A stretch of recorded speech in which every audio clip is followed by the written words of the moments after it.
हम कर रहे थे क्लास 6 चैप्टर 2 वर्कशीट 1। तो 3 क्वेश्चन तक हमने कंप्लीट कर लिए। आज स्टार्ट करते हैं इस वीडियो में क्वेश्चन नंबर 4। तो क्वेश्चन है write down all the prime number between 50 to 110। तो जब हम 50 टू 110 कंसीडर करेंगे तो 50 और 110 को इंक्लूड नहीं करेंगे। ठीक है, बिटवीन का मतलब बीच में होता है। तो यहाँ पर मैंने 51 से 109 तक सारे नंबर लिख लिए पहले। ठीक है, तो आप पहले तो ध्यान रखेंगे कि एक्सेप्ट 2 हमने पढ़ा था, 2 को छोड़कर जितने भी इवन नंबर होते हैं वो हमेशा कंपोजिट होते हैं, क्योंकि उनके 2 से ज़्यादा फैक्टर होते हैं। ठीक है, तो हम इवन नंबर को तो कंसीडर करेंगे ही नहीं, क्योंकि इवन नंबर तो हमेशा कंपोजिट ही हैं। तो अब हमें प्राइम नंबर फाइंड करने हैं, तो प्राइम नंबर के लिए हम ओड नंबर जो हैं उन्हें देखेंगे। ठीक है, अब देखिए सबसे पहला नंबर है 51। 51 क्या होगा, प्राइम या कंपोजिट?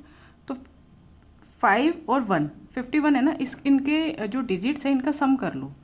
ये मैं आपको कौन सी डिविजिबिलिटी रूल्स बता रही हूँ, 3 के लिए बता रही हूँ। हालांकि ये चीज़ नेक्स्ट एक्सरसाइज में है, बट इस एक्सरसाइज में आपको इस तरह से काम आ जाएगी। ये देखने के लिए कि कौन से नंबर प्राइम है या कंपोजिट, इसको हम यूज़ कर सकते हैं। तो देखिए कोई भी नंबर है उनके डिजिट का सम करते हैं अगर आप, और वो सम जो आता है वो अगर 3 से डिविजिबल है तो वो नंबर पूरा 3 से डिविजिबल है।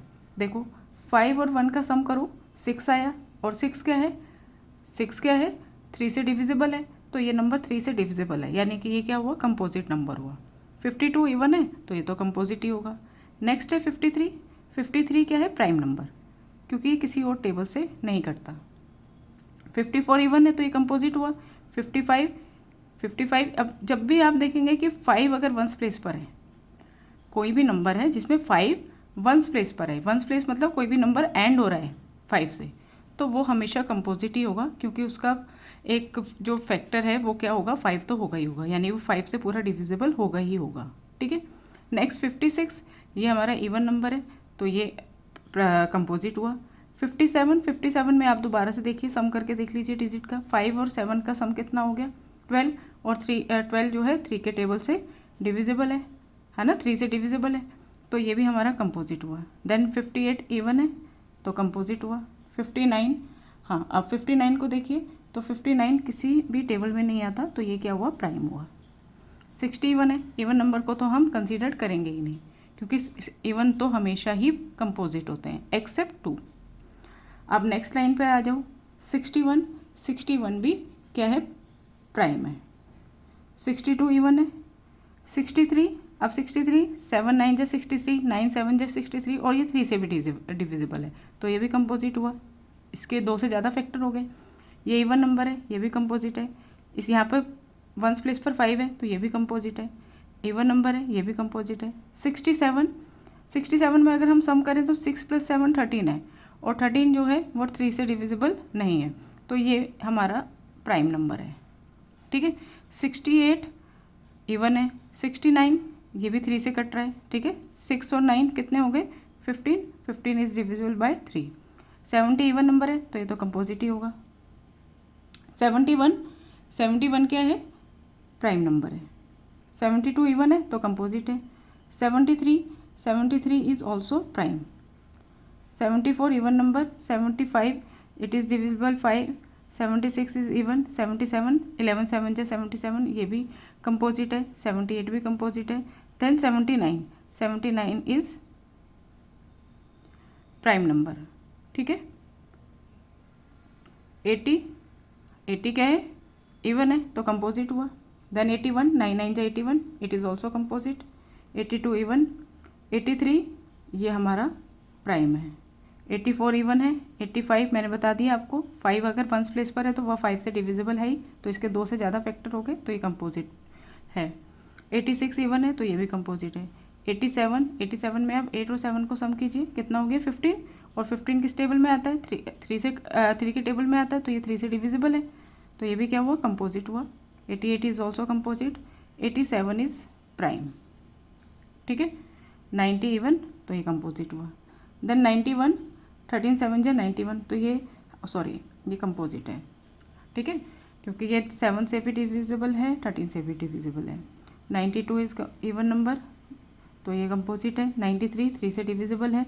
9 + 3 12 हो गया, 12 is divisible by 3। 94 even number, 95 ones place पर 5 है तो 5 से डिविजिबल है। 96 even number, 97 is prime. 98 composite, 99 composite, 100 composite.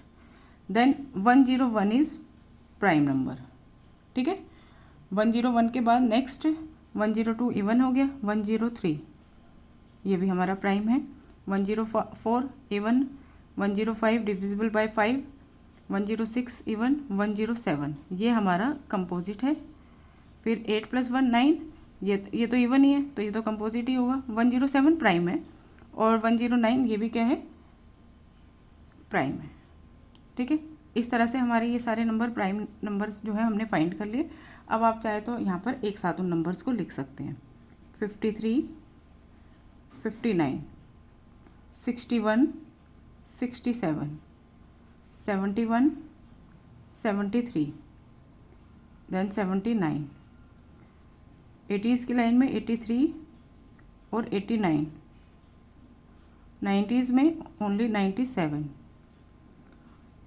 ठीक है, और यहाँ पर 101 103 107 एंड लास्ट 109 ये सारे वो नंबर्स हैं जो 50 और 110 के बीच में प्राइम नंबर्स हैं।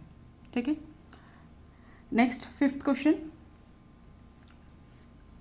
A number lies between 2000 and 2070 and has 5 in its ones place.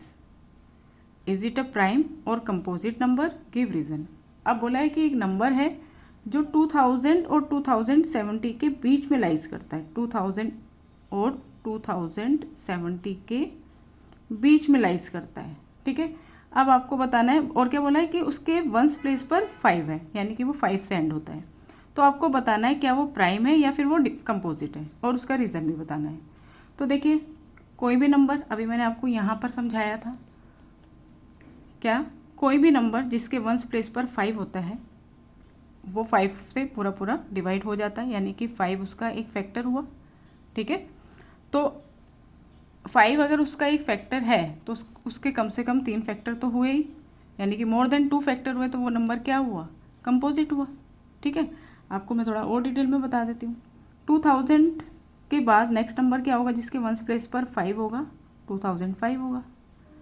Then 2015, फिर 2025, 2025 के बाद 35, 2035 45, 2055 और 2065।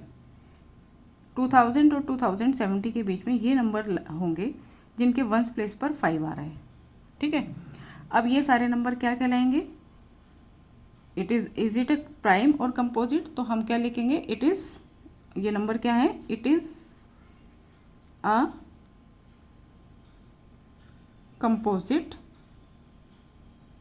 नंबर्स। अब रीज़न क्या बताओगे, because it has more than 2 factors. भाई एक नंबर के 2 फैक्टर्स तो होते ही हैं, 1 को छोड़कर और बाकी जितने भी नंबर्स होते हैं उसके 2 फैक्टर्स तो होते ही हैं, 1 एंड द नंबर इटसेल्फ। और एक 5 हो गया है ना, ये 2005 2015 ये सब किससे डिविजिबल हैं, 5 से डिविजिबल है, यानी कि 5 भी इनका एक फैक्टर हो गया। तो इन सारे नंबर के 3 फैक्टर तो हो ही गए, है ना, मतलब 2 से तो ज़्यादा फैक्टर हो ही गए। तो वो सारे नंबर जिनके 2 से ज़्यादा फैक्टर होते हैं वो कंपोजिट नंबर कहलाते हैं। होप आपको समझ में आया होगा, तो वीडियो को ज़रूर लाइक कीजिएगा। Thank you so much.